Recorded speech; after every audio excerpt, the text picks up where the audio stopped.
Akong gihanyo ang karan sa pagpanindog na let us pray today. Mahimutan ng mga overflowing believers, overflowing disciples, leaders, by the power of the Holy Spirit.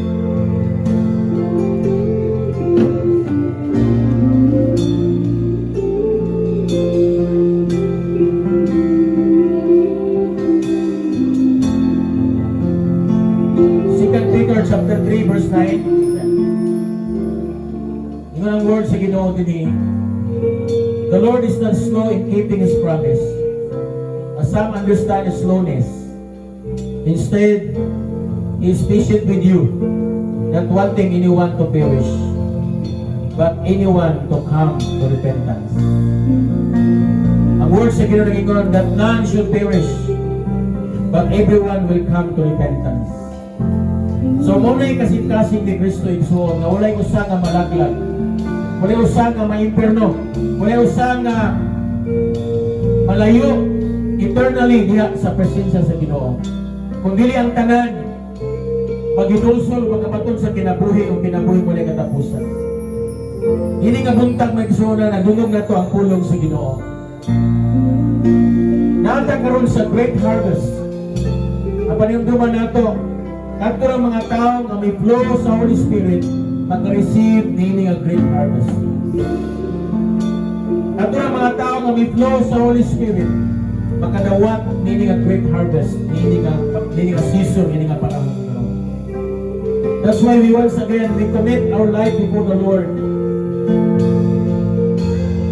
Ating si Lord, Lord, open my eyes to see, O Lord God, the need of the people. Open our eyes, Lord. Open our eyes, O Ginoo. Speak to us, Lord, this wonderful day, Lord. Salamat, Lord. Gusto na mo, Ginoo, nga mo. Hindi mo counterflow, Ginoo. Kundi mo, flow me, Lord. Flow me, Ginoo, sa Holy Spirit. Flow me, Ginoo, sa imong movement, Lord. This is now the movement of the Holy Spirit. Ato yung pataas ng mga kamot, and let us come before the Lord, no? Ato yung sa Lord, doon yung mga panahon na ugami, Ginoo. Napasalamat, Lord, sa river na flow from the temple from your presence, Lord. Na ang nagihan sa tubig, ang mga patay na tubig, ang nagihan sa tubig, ang mga parang na ikaw na fresh water. Lord, salamat, Ginoo. Gusto mo yung gawin ko, Lord God. Gusto mo yung Ginoo na mainom na may tubigan. Na mga palang na Espiritu, Lord God. Salamat, Lord, na ikaw, Ginoo, kailangan na ako na maging Lord sa among mga pinabuhi. Nabangin ni Lord na maminaw ni sa Espiritu sa kalagaw sa pinabuhi. Lord, salamat, Ginoo, sa opportunity. Salamat, Lord God, hindi ka privilege. Salamat na imong impart, Lord God, mga rivers of your kingdom, Ginoo.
your mouth that you profess your faith and you are saved.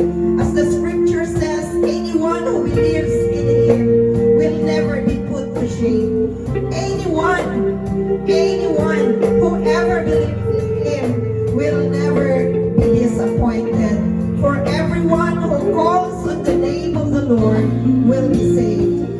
Mga igsoon, karon ang kabuntagon, kung karon nagsultihan ka sa Ginoo, wala pa yun mo siya gituuhan o wala nimo gikumpisal na si Kristo mo imong Dios sa imong kinabuhi. Karon ang higayon, ug ingon siya ang mutawag sa iyang ngalan ug mutuo kaniya, mamatawas siya. Dili siya mapakaulawan apan diha sa tubangan sa Dios siya pagadawaton ug ingnon siya ikaw wala nay kasalanan. Hallelujah. Lord, we thank you for today. Lord, you know that person standing before you today. Kung doon ay mga pagduha-duha din Ginoo, Lord, kuhaa ka na o pulihi kini o pagtuo sa among mga kasing-kasing o among diniklara dinhi sa among mga ngamil. Ikaw ang among Dios sa among mga kinabuhi. O pinangagi ni Ana, Ginoo, wabot ka na mo ang overflow sa presensya sa Holy Spirit. O mahimo kami Ginoo ang panalangin ni adto mga katawhan nga naa nagkinahanglan usad kanimo nga sila mamaluwas sa dihang mo tuo sila tungod kay among kinabuhi ug among gideklarar sa among mga ngamil nga ikaw ang Dios nga ilang gikinahanglan sa ilang mga kinabuhi. Salamat sa imong gihimo sa among taniwala karon ug sa imo pang pagabuhaton. Ang matagos sa Ginoo wala nimo Ginoo nakaligtaan, but we are all the apple of your eyes. You at us, God, you know our needs this morning. Igsoon ang sa imong gikinahanglan karon, ang Dios mingon dili kaniya i-disappoint, dili kaniya i-reject. Apan ikaw iyang dawaton ug ang imong gikinahanglan gusto niya ikaw pagatagbawon ning kabuntagon. Salamat Lord sa tanan. Salamat Ginoo kay niya ka nga nagatagbaw kanamo. We honor you, we bless you in Jesus name. Amen and amen. Magalingkod ka kung akong ihatag sa in-charge sa akong offering.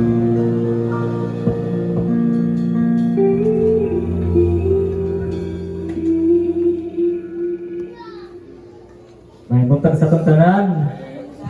Dapat tinadawat karong adlaw. Amen, no? So, grabe, pag nako diri kung pag-grabe. No? Pero, I'm still glad nga nada po ni sa kuha ni mga stuttering na ako, no? Kay ang Ginoo moduol sa mga ordinary people. I'm so proud to be ordinary. No?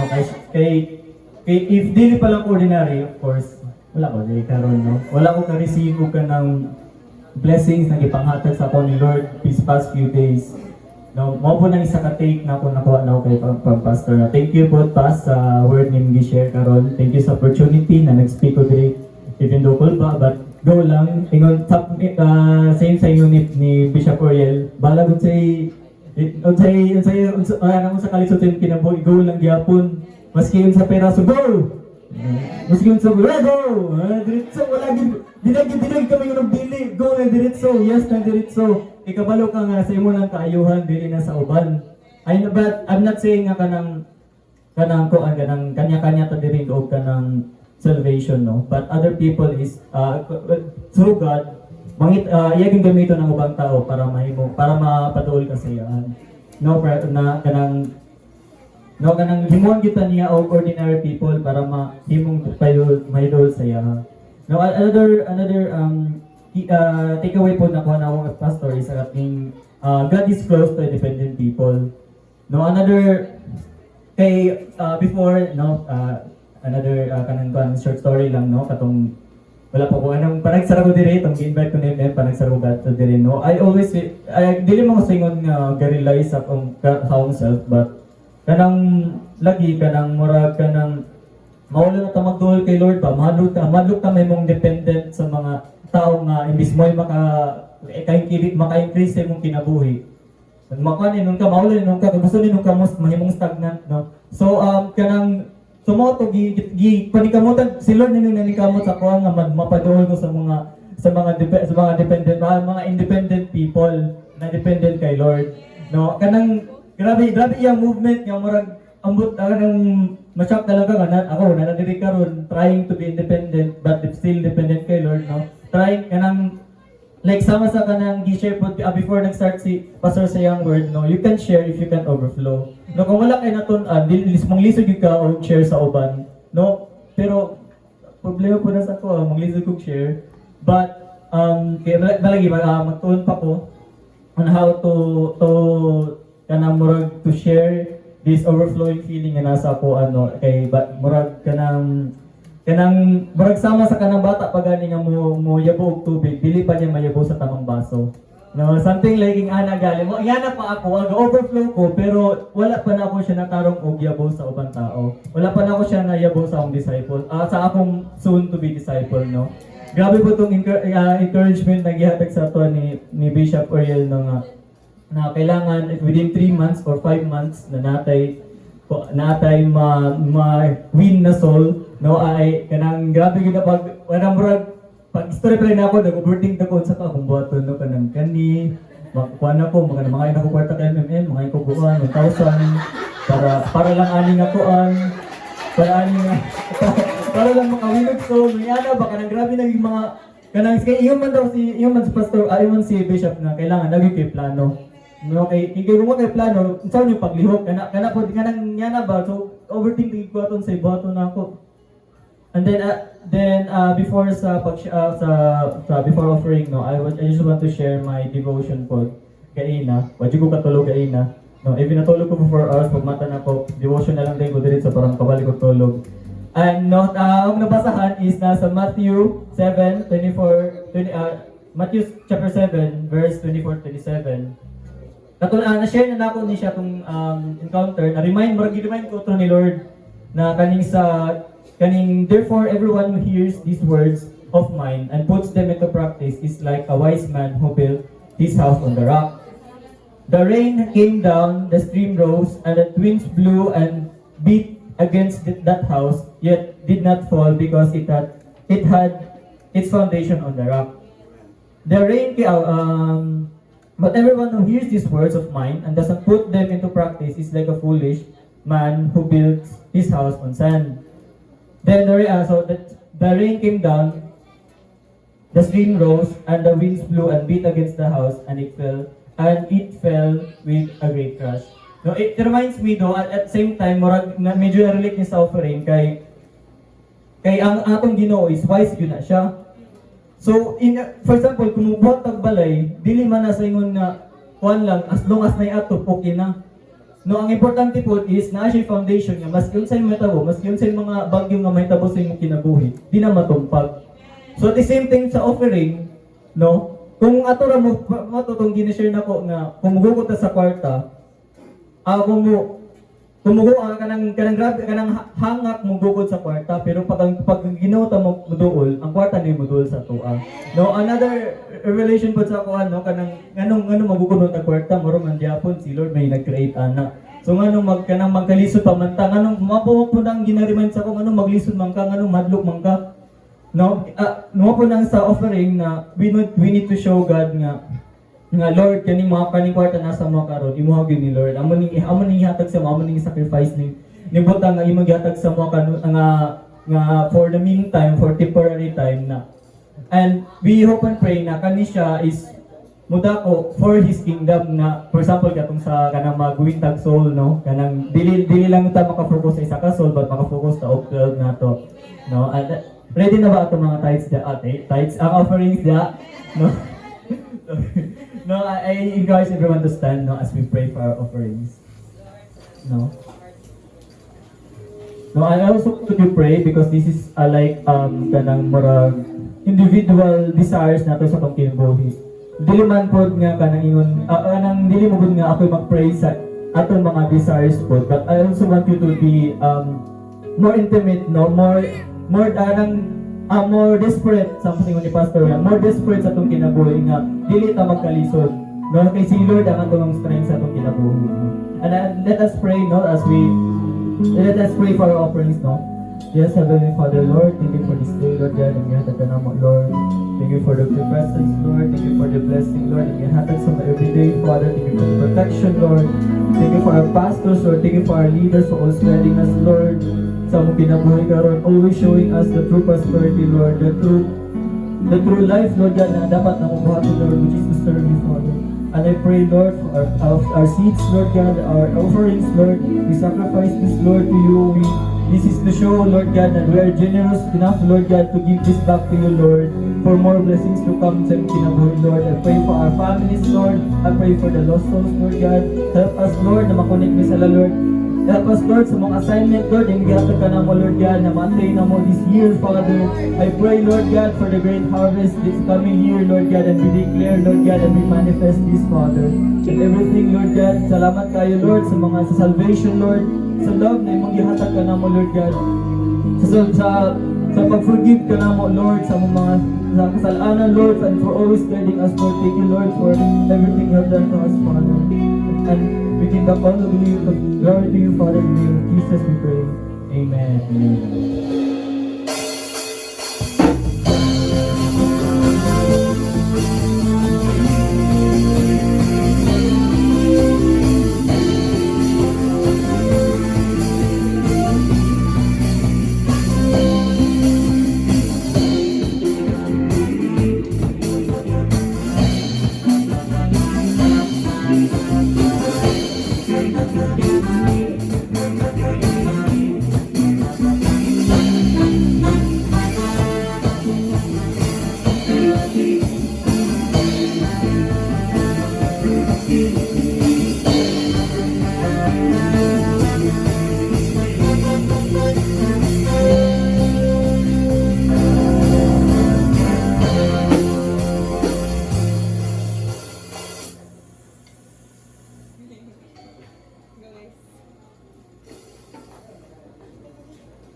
Amen. Praise the Lord.